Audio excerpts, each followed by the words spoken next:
বাংলার যুব সম্প্রদায়ের ভাতা নয় ভাত চাই, চাকরি চাই, চাঁদা নয় ছাদ চাই। বাংলার যুব সম্প্রদায়ের শিল্প চাই, ভবিষ্যৎ চাই একটা সুন্দর। সেই ভবিষ্যতের কথা কেন বলেন না মমতা বন্দ্যোপাধ্যায়? নিজের সভা থেকে প্রশ্ন করছেন বাংলার যুব সম্প্রদায়। বাংলার যুব সম্প্রদায় আজ প্রশ্ন করছেন, বাংলার মানুষ আজ প্রশ্ন করছেন যে কারখানাগুলো বাংলা ছেড়ে চলে গেল, তাদের চলে যাওয়ার পিছনে মূল কারণ কি ছিল?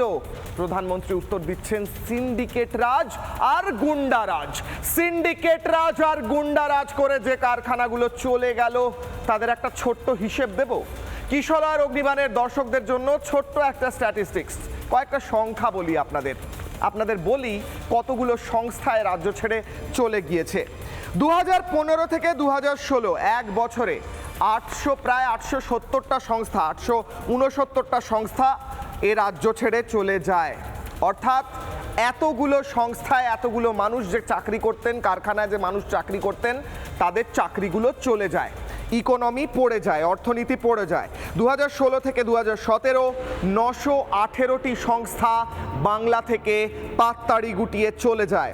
2017 থেকে 2018 1027টি সংস্থা বাংলা থেকে চলে যায়। এতগুলো মানুষের চাকরি, এক একটা সংস্থায় কয়েক হাজার মানুষ চাকরি করে, তাদের চাকরি চলে যায়। 2019 থেকে 2024 2277টি সংস্থা বাংলা ছেড়ে চলে যায় এবং 2011 থেকে 2025 পর্যন্ত যদি হিসেব করা হয়, অর্থাৎ মমতা বন্দ্যোপাধ্যায় শাসনকাল, যেটাকে মমতা বন্দ্যোপাধ্যায় বলেন বাংলায় নাকি একটি সোনালি গোল্ডেন পিরিয়ড তিনি শাসন করেছেন এই সময়টা, সেই সময় 6688টি সংস্থা এ বাংলা ছেড়ে চলে যায়। ফিরব, 6688টি সংস্থা বাংলা ছেড়ে চলে গিয়েছে। নতুন কোনো সংস্থা আসেনি, নতুন কোনো শিল্প আসেনি, শুধু শিল্প করিডোর হয়েছে, যেখানে ছাগল ঘাস খায়, যেখানে গরু চড়ে, যেখানে ধুধু করছে প্রান্তর। সিঙ্গুরে মমতা বন্দ্যোপাধ্যায় সর্ষে ফেলে এসেছিলেন, এখন সিঙ্গুরের মানুষ চোখে সর্ষে ফুল দেখে। প্রশ্ন হচ্ছে, প্রধানমন্ত্রী প্রতিশ্রুতি দিচ্ছেন যে নতুন বাংলায় বিজেপি ক্ষমতায় এলে সমস্ত সিন্ডিকেট রাজ, গুন্ডারাজ বন্ধ করে দিয়ে নতুন সোনালী ভবিষ্যতের দিকে এগিয়ে যাবে বাংলা এবং বাংলার যুব সম্প্রদায়। দেখুন কি বলছেন প্রধানমন্ত্রী। टीएमसी ने